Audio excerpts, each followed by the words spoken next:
안녕하세요. 사회적 경제허브센터 박명배입니다.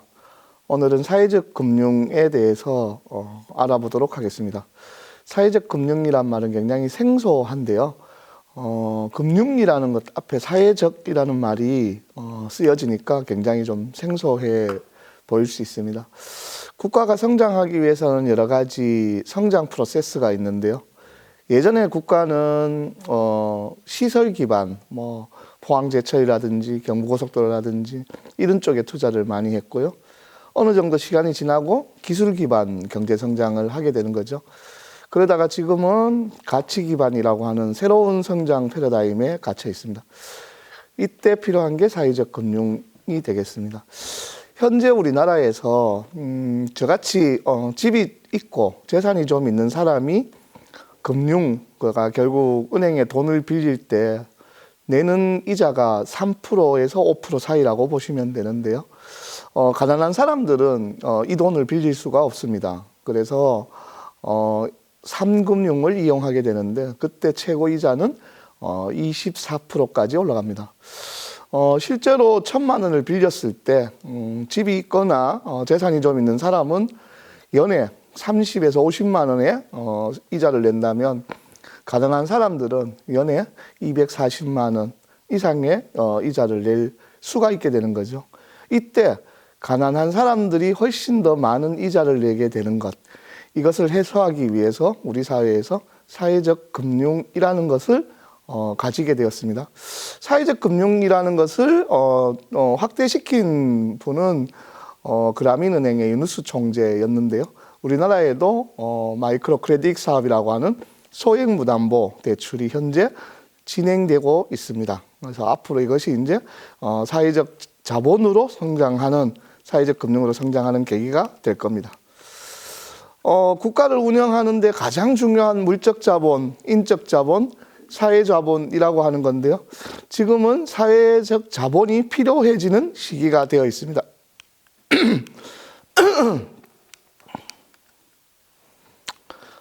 물적 자본, 인적 자본, 사회적 자본은 화면에 보시는 바와 같이 이런 관계들을 가지고 있습니다.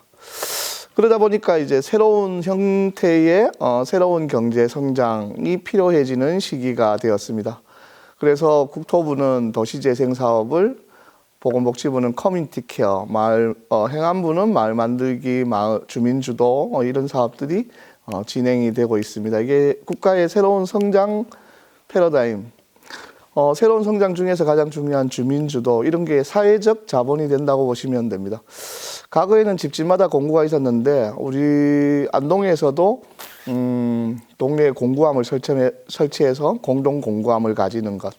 지금은 세콤이라든지 CCTV 설치비가 많이 드는데 이웃과 관계가 좋아지고 소규모 공원들이 많아져서 소통이 잘 되면 이런 게 이제 필요가 없어지는 거고요. 아주 돈이 많이 들어가는 사교육도 사회적 자본이 취약하기 때문에 만들어지는 겁니다. 그러면 사회적 금융이라는 실체를 조금 더 제대로 보기 위해서 우리가 지원하는 방식을 좀 고민해 볼 필요가 있습니다. 우리가 회계적으로 경제를 할 경우에는 두 가지가 있습니다. 손익계산서라는 게 있고 대차대조표라는 게 있습니다. 합쳐서 이걸 재무제표라고 부르는데요. 그 중에 대차대조표에 자산이라는 게 들어갑니다.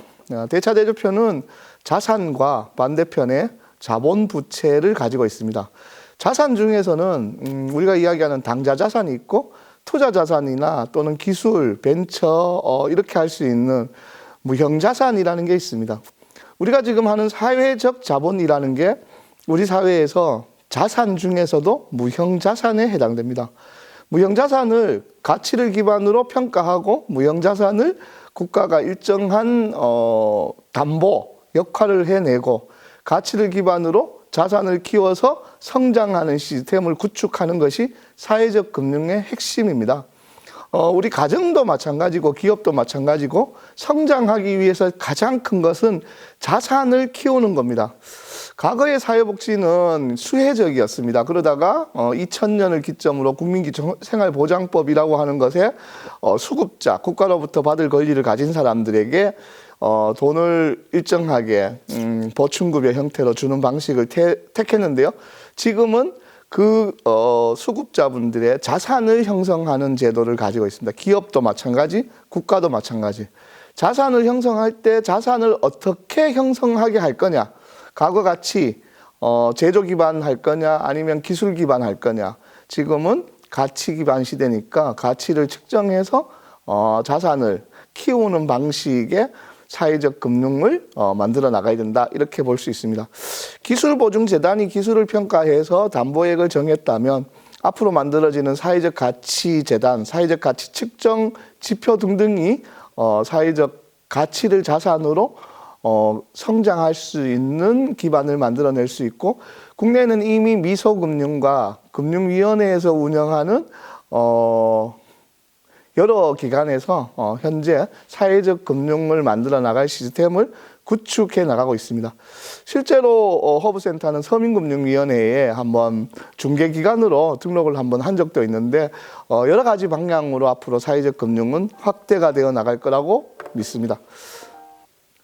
네, 그 사회적 금융이라고 하는 것은 현재 국가가 지금까지 대한민국 경제 성장을 해왔던 것 같이 새로운 동력을 가지고 새롭게 성장할 수 있는 금융 조건을 만들어내는 데 가장 큰 주안점을 둔다고 볼 수 있습니다. 우리 사회는 아직까지 사회적이라는 것이 많이 필요한데요. 실제로 굉장히 잘 지어진 아파트에 사시는 분들은 겨울에 따뜻하게 보낼 수 있습니다. 연료비도 10만 원 안쪽으로 충분히 따뜻한 집에서 생활할 수 있는데요.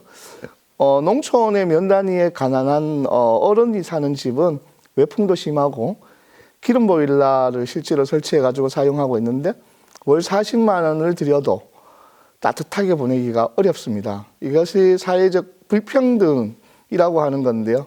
국가는 이런 문제를 해소해야 됩니다. 그러기 위해서는 많은 자본이 필요합니다. 그래서 사회적 금융이라는 새로운 시스템으로 가난한 사람들이 훨씬 더 싼 이자를 사용할 수 있고 부자들은 이자를 조금 더 많이 낼 수 있는 그런 방식의 금융 재편이 만들어져야만이 가능한 사회가 됩니다.